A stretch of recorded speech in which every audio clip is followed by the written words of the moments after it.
मित्रांनो, तुमचं पुन्हा एकदा GB स्टोरी टेलर या यूट्यूब चॅनलवर स्वागत आहे.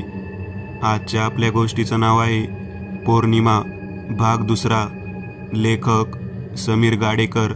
पण गोष्ट सुरू करण्याआधी जर कोणी या कथेचा या अगोदरचा भाग पाहिला नसेल तर तो भाग पाहूनच हा भाग पाहण्यास सुरुवात करावी. चला तर मग अजिबात वेळ न घालवता गोष्टीला सुरुवात करूया.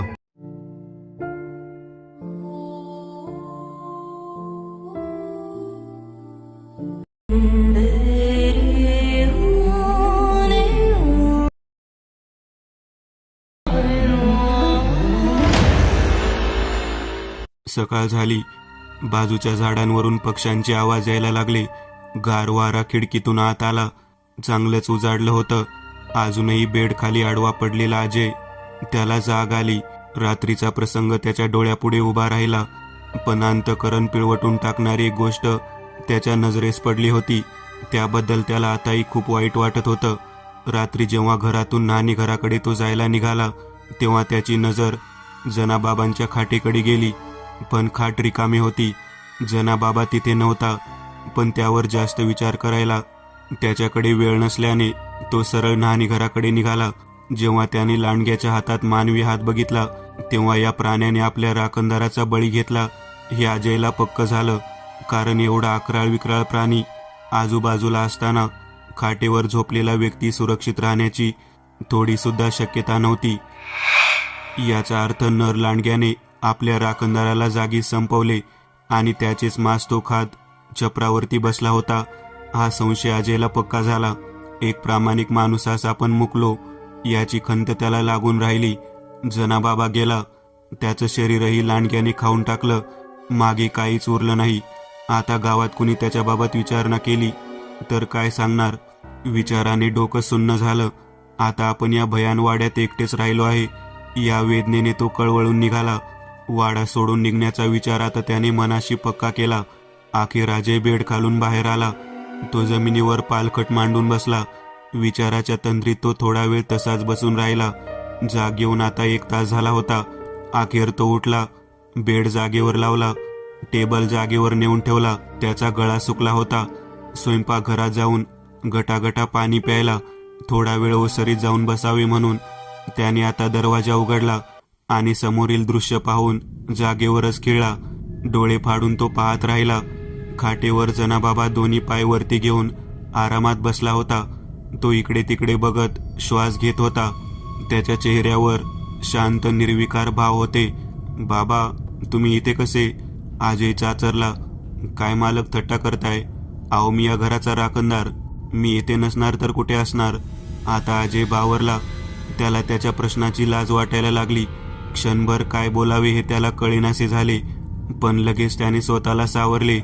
टाळ्यावर येऊन तो बोलला, नाही म्हणजे त्याचं काय झालं बाबा? बोलत बोलत तो ओसरीच्या काठावर येऊन बसला. काल रात्री झोप येत नाही म्हणून मी रात्री 12 वाजता सहज बाहेर आलो तर तुम्ही जागेवर नव्हता म्हणून म्हटलं. असं होय? अहो मालक, तुम्हाला माहीत आहे मी रात्री अपरात्री परसाकडे लागली की टमरेल घेऊन जंगलात जातो. मायासाठी इथं फक्त नानी बांधली आहे, संडास नाही. मी रात्री तिकडेच गेलो होतो. जनाबाबाने सांगितलेलं कारण समाधानकारक होतं. रात्री घडलेला प्रकार जनाबाबा सांगावं की नको या विचारात अजय होता. पण सांगितल्यास तो वाडा सोडून जाईल या भीतीने त्याने विषय संपवला आणि आपला नित्यक्रम आटोपून कामावर निघाला. आता तो नेहमीच्या टपरीवर आला होता. आजचं दृश्य नेहमीपेक्षा वेगळं होतं. टपरीवर माणसंच काय, पण टपरीचा मालक सुद्धा तिथं नव्हता. दूरवर एक गलका ऐकायला येत होता. थोडं आत गेल्यावर एका घराच्या अंगणात बरीच गर्दी जमलेली दिसली. मधोमध एक खाटेवर एक माणूस झोपला होता. त्याच्या अंगावर बऱ्याच जखमा दिसत होत्या. अजय त्या गर्दीत जाऊन पोहोचला. घने जंगलात कोल्यानं हल्ला केला. लांडग्याने जीव घेतला. हे सारं ऐकलं आतापर्यंत. पण हे 2 पायांवर चालणारा माणसासारखा दिसणारा लांडगा म्हणजे आता असं काय तू वेड्यासारखा करतोस? खाटेजवळ खाली बसलेला एक व्यक्ती त्या जखमी माणसाला विचारत होता. खरं पाहिलं तर मयाबी डोळ्यावर विश्वास बसत नव्हता. पण जे पाहिलं तेच मी सांगतोय. चांगलाच होता तो. अर्धा माणूस अर्धा लांडगा. कसा बसा त्याच्या हल्ल्यातून वाचलो. खाटेवरील जखमी व्यक्ती सांगत होता. तर ते ऐकत असताना विजयचे डोळे पांढरे होत होते. नेमकं जे रात्री त्याने पाहिलं होतं तेच वर्णन तो व्यक्ती करत होता. कुठेतरी एक लिंक त्याला लागली होती. त्याच्या मनात खळबळ माजली.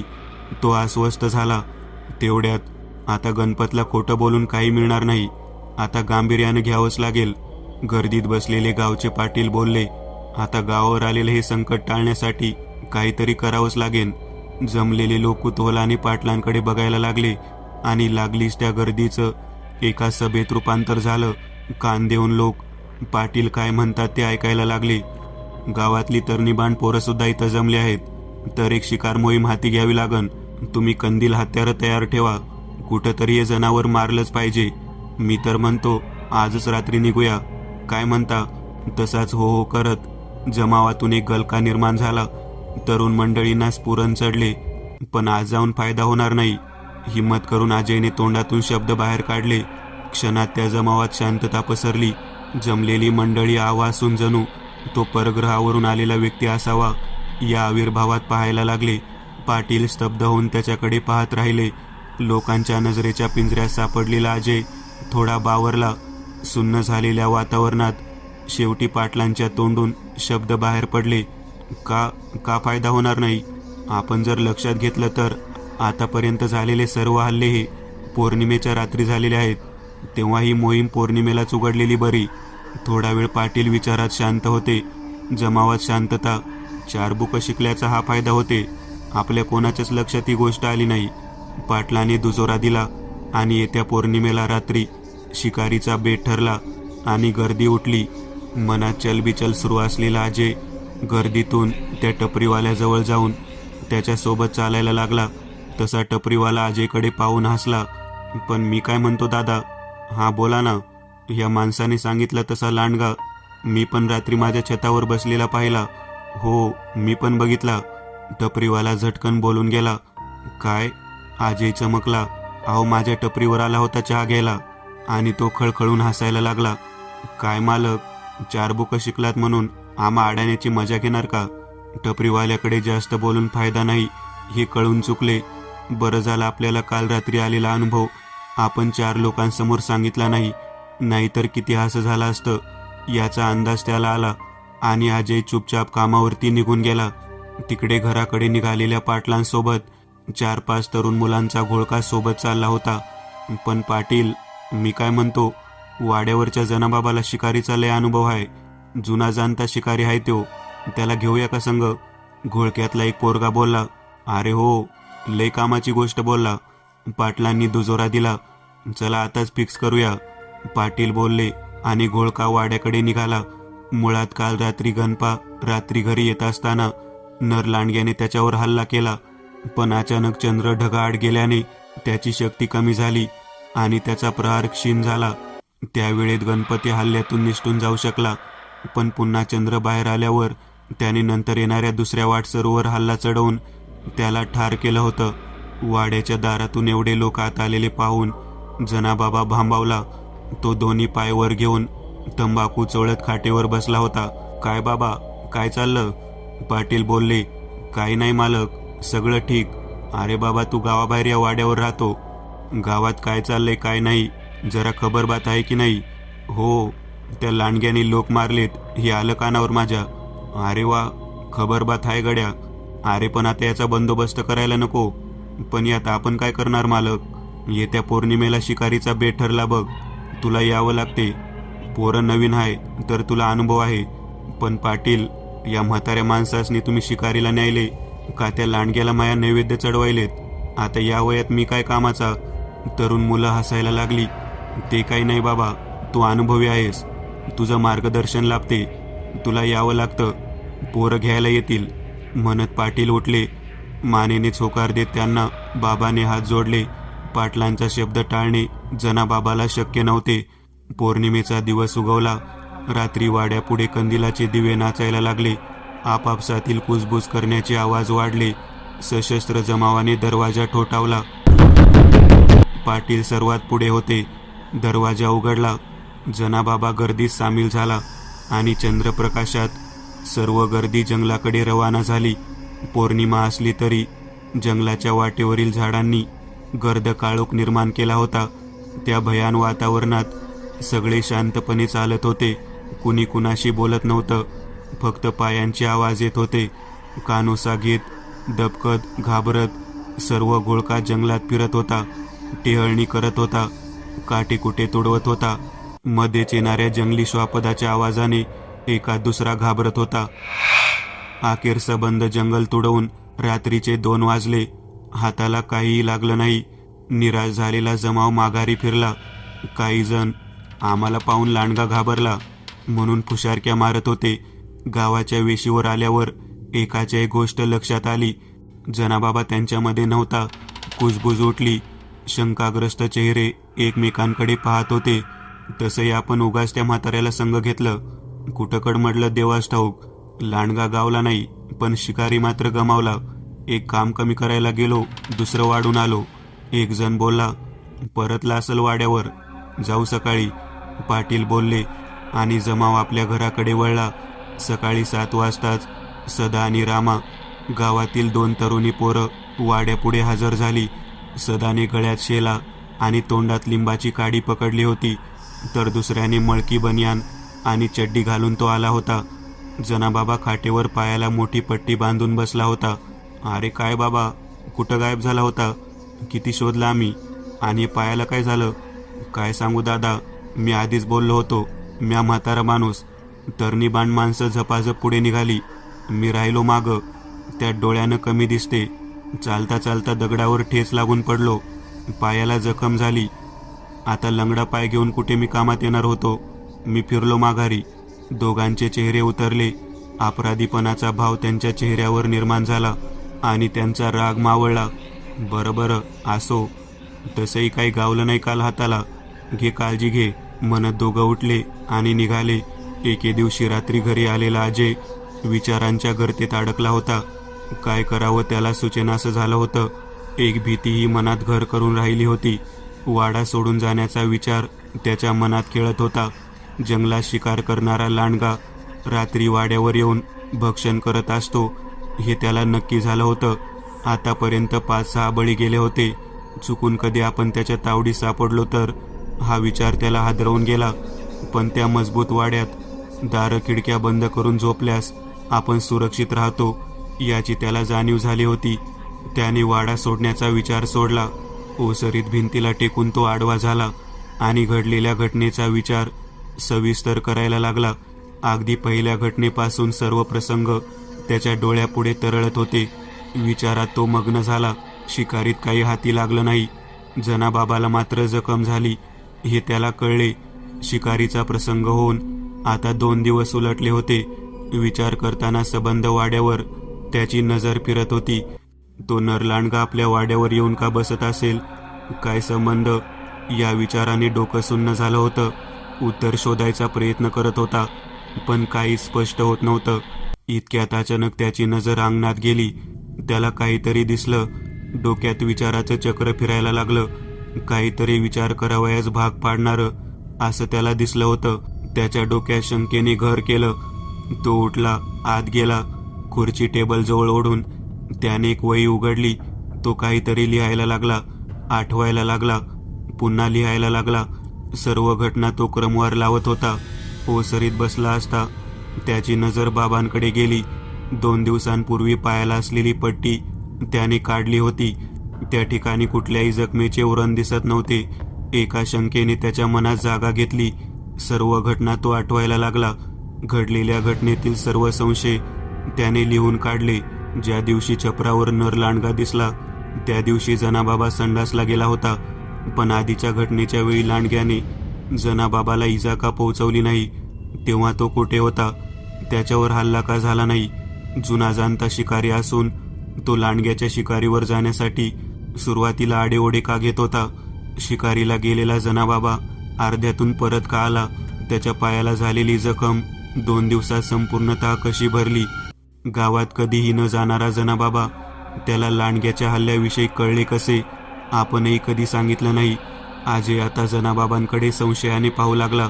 याचाच काहीतरी हात आहे. पण कसे शक्य आहे? एका माणसाचं आणि लांडग्याचं काय नातं असू शकतं?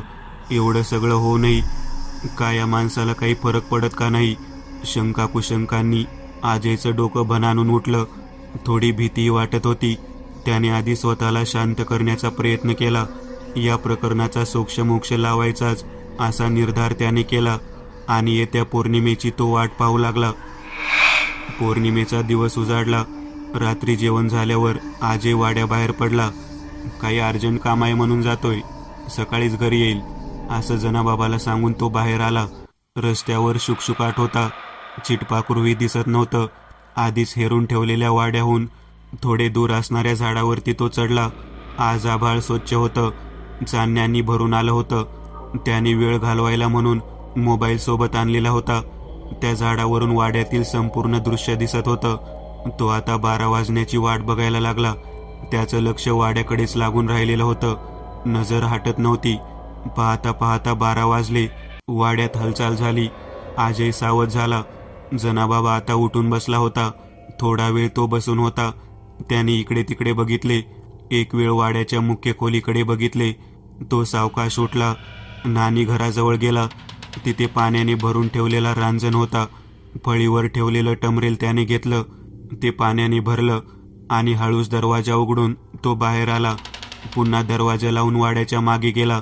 वाड्याच्या मागे काय होतं हे तिथून स्पष्ट दिसणं शक्य नव्हतं. तो तसाच बसून राहिला.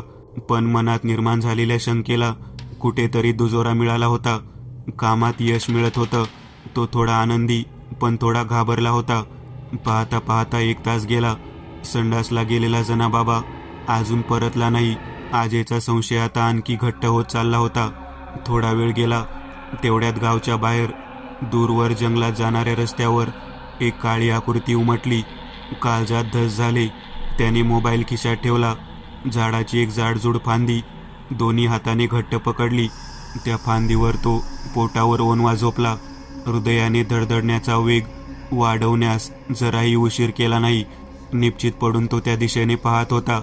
ती आकृती वाड्याच्या दिशेने सरकू लागली. तसतशी ती स्पष्ट होत होती. त्या दिवशी बघितलेला नर लांडगा वाड्याकडे निघाला होता. त्याने हातात मानवी शरीराचे तुटलेले अवयव धरले होते. ते दृश्य अंगावर शहारे आणणारं होतं. आजयच्या अंगातून आता घामाच्या धारा वाहू लागल्या. त्याने त्या खोडाला घट्ट धरून ठेवले. हे धाडस पत्करून आपण चूक तर केली नाही ना, हा विचार त्याच्या मनात चमकून गेला. तेवढ्यात तो लांडगा नजरेच्या टप्प्यात आला. रागाने गुरगुरत होता. जीभ लपवत होता. वाड्याच्या वरती जाऊन तो छपरावर बसला आणि आणलेलं मांस मस्त आरामात खात बसला. आजय डोळे फाडून ते भयानक दृश्य पाहत होता. पाहता पाहता बराच वेळ निघून गेला. सकाळचे 4:30 वाजले. तिथून उठून तो छतावरून मागच्या मागे कुठे गेला हे कळलेच नाही. थोड्याच वेळात वाड्याच्या मागच्या बाजूकडून त्याला जनाबाबा हातात टमरेल घेऊन येताना दिसला. वाड्याचा दरवाजा उघडून आत आला. टमरेलातील पाणी फेकून दिले आणि खाटेवर जाऊन झोपला. आजयचा संशय आता खरा ठरला होता. त्याचा शोध आता अंतिम टप्प्यात आला होता. हुश करून थोड्या वेळाने तो झाडावरून उतरला आणि वाड्यात गेला. जनाबाबांच्या खाटेच्या बाजूने जाताना त्याला थोडी भीती वाटत होती. झोपलेल्या बाबांकडे पाहत पाहत तो खोलीत शिरला. आजयने आपल्या शोध मोहिमेत 99 मार्क्स मिळवले होते. पण वाड्याच्या मागे काय घडले हे त्याने मिस केले होते. त्यामुळे बाकी असलेला 1 मार्क मिळविण्याकरता नाईलाजाने पुढच्या पौर्णिमेपर्यंत मोहीम पुढे ढकलावी लागली. आपला अंदाज खरा असण्यावर शिक्कामोर्तब व्हायला आता फक्त एक निरीक्षण बाकी होतं. पुढच्या पौर्णिमेच्या रात्री अजय बेडवर पडून मोबाईल चाळत बसला. मनात साठलेल्या भीतीच्या कोटराची एक बाजू आज एका अनामिक समाधानाने व्यापली होती. कुठल्या तरी गूढ गोष्टीचा रहस्यभेद होणार. आपण या शोधाच्या अगदी जवळ पोहोचलोय. बस आजची रात्र, मग सर्व गोष्टी स्पष्ट होणार. नरलांडग्याचं रहस्य उलगडणार. या समाधानात तो होता. एक वेगळ्या प्रकारचा विजयश्री त्याच्या अंगात संचारला. गावकऱ्यांनी आपली विजय मिरवणूक काढल्याचं चित्र काही वेळेसाठी त्याच्या डोळ्यापुढे तरळून गेलं. त्याची आजची योजना काही वेगळी होती. नित्यकर्मे आटपून तो जनाबाबांच्या सर्व हालचालींवर लक्ष ठेवणार होता. बाबांचा पाठलाग करून वाड्यामागे काय घडतंय हे शोधणार होता. तो खिडकीच्या बाजूला बसून खिडकी लावून एका अरुंद फटीतून सर्व हालचाली टिपत होता. जनाबाबा अंगणात खाटेवर झोपला होता. आज थंडी असल्याने त्याने अंगावर पांघरून घेतले होते. अजय बराच वेळ ताटकळत बसला. रात्र चढत होती. 12 वाजायची तो वाट पाहत होता. बराच वेळ बसून बसून तो कंटाळला. शेवटी थोडा ब्रेक घ्यावा म्हणून तो उठला आणि बेडवर आडवा झाला. वेळ बघायला मोबाईल हातात घेतला, पण काही कामाचे आलेले मेसेज वाचण्यात गुंग झाला. आणि अचानक इतक्यात छतावरती पाऊल वाजले. हो शट करून त्याने मोबाईल बाजूला फेकला. एक बुक्की बेडवर मारली. आज आपण चान्स गमावला. आता पुन्हा महिनाभर थांबा. जनाबाबाचा पाठलाग करायची संधी व्यर्थ दवडली होती. कुठून ब्रेक घेण्याची अवदसा सुचली म्हणून पश्चाताप करायला लागला. डोकं फिरलेला, हातबल झालेला अजय उठून खिडकीजवळ पोहोचला. चला आता रिकामी खाट तरी पाहावी. तेवढंच मनाला समाधान की माझा संशय खरा आहे म्हणून. निराश मनाने त्याने खिडकीतून बाहेर बघितले आणि बाहेरचं दृश्य पाहून त्याचं डोकंच गरगरायला लागलं. तो सैरभैर झाला. मेरिटच्या विद्यार्थ्यांच्या हाती नापास शिक्का मारलेली गुणपत्रिका पडावी, हातातोंडाशी आलेलं सावज निसटून जावं, तसं त्याला झालं. त्याच्या अंदाजाचा किल्ला सेकंदात जमीनदोस्त झाला. त्याने खिडकीतून बघितलं की जनाबाबा अजूनही खाटेवरच झोपला आहे. छतावर नरलांडगा चालत होता. जनाबाबाही खाटेवर आहे. एकाच वेळी दोघांची उपस्थिती. अजयचं डोकं बधीर झालं. बाबांचा आणि नरलांडग्याचा काहीतरी संबंध आहे किंवा जनाबाबाच नरलांडगा आहे या त्याच्या अंदाजाला आता तडा गेला होता. तो निपचित बसला. थोड्या वेळात छतावरचे आवाज बंद झाले. मनात चलबिचल माजलेला अजय, अंगणात झोपलेली व्यक्ती नक्की जनाबाबाच आहे की अजून कोणी, यावर संशय निर्माण झाला. की आपण ब्रेक घेतला तेव्हा कोणी दुसरं तिथे येऊन झोपला असेल. अजयने हिंमत बांधली. एवढ्या सहजासहजी तो हार मानणार नव्हता. त्या दिवशी नरलांडगा आपल्यावर चाल करून येईपर्यंत आपण घरात पोहोचलो होतो. त्यामुळे वाऱ्याचे वेगाने जाऊन जनाबाबांचं पांघरून ओढून बघावं हा बेत त्याने आखला. त्याने हळूच दरवाजा उघडला. छातीवर हात ठेवला.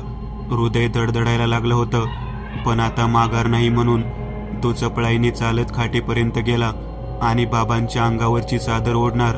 एवढ्यात एक जीवघेणी गुरगुर ऐकून तो जागेवरच थिजला. जबड्यातून आग ओकणारा नरलांडगा त्याच्याकडे रागाने पाहत खाली उतरत होता. अजयच्या शरीराची हालचाल होण्याच्या आतच त्याने धपकन उडी घेऊन तो अजयच्या पुढ्यात उभा ठाकला. आता अजयच्या नरडीचा घोट घेणार. एवढ्यात अजयचा हात झटकन कुणीतरी मागे ओढला. तसा अजय मागे फेकल्या गेला. जमिनीवर आदळला. हातात एक छोटी चांदीची कुऱ्हाड घेतलेला जनाबाबा लांडग्याच्या पुढ्यात उभा ठाकला. जनाबाबांना पाहून तो लांडगा मागे मागे सरकायला लागला. बाबाने हात हवेत उचलला तसा तो बाजूच्या भिंतीवरून उडी टाकून पळाला. अजय मृत्यूच्या जबड्यातून आज पुन्हा एकदा परत आला होता. तो धापा टाकत खाटेवर बसला. घाबरू नका मालक, आपली छोटी कुऱ्हाड कमरेला खोचत जनाबाबा बोलला. मी इथं असेपर्यंत तुम्हासनी काही भीती नाही. अजयच्या अंगाचे पाणी पाणी झाले होते. बराच वेळ मोठमोठ्याने श्वास घेऊन झाल्यावर एका दीर्घ शांततेनंतर अजयच्या तोंडून आवाज बाहेर आला. पण बाबा, तुम्हाला पाहून तो लांडगा का बरं पळाला? जनाबाबा सुन्न बसला. काही बोलायच्या तयारीत दिसत नव्हता. पुढे काही न सांगण्याच्या मनस्थितीत दिसत होता. काहीतरी लपवण्याच्या प्रयत्नात होता. सोडा मालक तुम्ही, नका डोक्याला ताण देऊ. पण अजय जिद्दीला पेटला होता. संकट टळले मालक, जा आत जाऊन आराम करा, जनाबाबा बोलला. शेवटी अजयने त्याला बोलतं करायला एक वेगळी शक्कल लढवली. बाबा, मला काहीतरी गैरसमज झाला होता, पण आता पश्चाताप होतोय. म्हणजे काय म्हणायचं? जनाबाबाने विचारले. नाही ते तुम्ही शिकारीवरून मधूनच परतले. 2 दिवसात तुमची जखम भरली. त्या दिवशी तुम्ही रात्री 11:30 वाजता संडासला गेले. पहाटे 4ला परत आले. हे काही मला कळलं नाही. अरे देवा देवा देवा, म्हणजे कुणीतरी माझ्यावर पाळत ठेवत होतं म्हणायचं? नाही नाही, पाळत ठेवत नव्हतो. ते अजय चाचरला. आता मात्र जनाबाबांकडे पर्याय नव्हता. सगळं काही गुपित उघडं करणे अनिवार्य होतं. त्याने एकवार अजयकडे बघितलं. एक दीर्घ श्वास घेतला. मग बोलायला लागला. मालक, आधी वादा करा की कुणासनी सांगणार नाही. शपथ, नाही सांगणार. पुन्हा एक दीर्घ श्वास घेऊन, मालक, मी साधासुद्धा माणूस नाही. मी नरलांडग्याचा शिकारी आहे. कमरेला खोचलेली कुऱ्हाड पुन्हा बाहेर काढत अजयला दाखवत तो बोलला. ही चांदीची कुऱ्हाड आहे. ती पौर्णिमेच्या रात्री तंत्रमंत्राने चंद्राची शक्ती शोषून सिद्ध केलेली आहे. याचा एकच घाव नरलांडग्याचा खात्मा करण्यास पुरेसा आहे. आजही कान देऊन ऐकत होता. मया जवानीत मी असे लई नरलांडगी लोळावलेत, सैतानाची जात यांची, पण माझ्या पुढं कुणी टिकत नाही. पण याआधी तो दर पौर्णिमेला इथे यायचा, तेव्हा तुम्ही याला का मारला नाही? जनाबाबांनी आवाजला. काय बोलता मालक? याच्या आधी तो इथे आला होता? जनाबाबा डोळे फाडून पाहत होता. हो, पण मालक तुम्ही बोलला नाही कधी माझ्याजवळ. तुम्ही घाबरून वाडा सोडून जाल या भीतीने. अरे देवा देवा, म्हणजे पोलिसाच्या घरातच चोर लपत होता म्हणा. मला काही कळलं नाही. आजेच्या डोळ्यात कुतूहल निर्माण झाले. तो कान टवकारून ऐकायला लागला. मी नरलांडग्याचा शिकारी आहे मालक. नरलांडगे मारणं हे आमचं काम आहे. ही शक्ती फक्त आमच्यातच आहे, पण ही गोष्ट आम्हाच गुपित ठेवावी लागते. जेवढ्या जास्त लोकांना ती माहीत होईल तेवढी आमची ताकद कमी होते. आज तुम्हाला ही गोष्ट कळली, माझी ताकद थोडी कमी झाली. ही गोष्ट जर गावभर झाली तर माझ्यात काही ताकद उरणार नाही. म्हणून पुन्हा एकदा सांगतो, कुणास बी काही बी बोलू नका. नाही सांगणार, तुम्ही पुढे बोला. त्या दिवशी जंगलात गंगारामचा बळी गेला तेव्हा गपकन माझी झोप मोडली. काहीतरी अभद्र घडलंय याचा इशारा मिळाला. मी लगेच उशाशी ठेवलेली कुऱ्हाड कमरेला खोचून त्यावर अंगरका ओढून जंगलाकडे निघालो. कुणाला संशय येऊ नये म्हणून टमरेल भरून घेतलं. वाड्यामागे जाऊन ती लपवून ठेवलं. मी रात्रभर जंगलात शोध घेतला, काही गावलं नाही. शेवटी थकून घरी आलो. मग दर पौर्णिमेला हा माझा नित्यक्रम सुरू झाला, पण तो कधीच हाती लागला नाही. बऱ्याच पौर्णिमा गेल्या. जंगल तुडवून मी रिकाम्या हाती घरी येत होतो. शेवटी थकून मी आज घरीच थांबावं किंवा थोडा उशिरा निघावं म्हणून झोपलो. पण थंडी जास्त असल्याने मला चांगली झोप लागली आणि या भाड्याच्या गुरगुरण्याच्या आवाजानं माई झोप मोडली. बरं बाबा, आणि तो शिकारीचा दिवस? मालक, मी आधीच बोललो होतो की ही गोष्ट आम्हाच गुप्त ठेवावी लागते. त्यांच्यासोबत जाऊन त्याला भिडलो असतो तर माझं बिंग फुटलं असतं. गावभर चर्चा होऊन ताकद संपली असती, आणि नाही भिडलो तर त्या लोकांचा जीव जाताना मी पाहू शकलो नसतो. शेवटी निष्ठून घरी येऊन पायाला पट्टी बांधली आणि बहाणा ठोकला. बरं झालं त्या दिवशी नरलांडगा सापडला नाही. थोडा वेळ शांतता, आणि अचानक जनाबाबा बोलला. अरे देवा देवा, मालक तुम्ही सांगत आहे की दर पौर्णिमेला हा इथे येऊन बसत होता, छपरावर चालत होता, म्हणजे मी ह्याच्या मागावर आणि भड्या माया घरावर. मालक, हा योगायोग साधा नाही. मी जंगलात जातो याला कळत होतं, आणि तेव्हाच हा इथे येत होता. ही नरलांडग्याची जात म्हणजे नेहमीसाठी जनावर नसते. फक्त पौर्णिमेलाचे लांडगे बनतात. बाकी दिवस आपल्यासारखी माणसं असतात.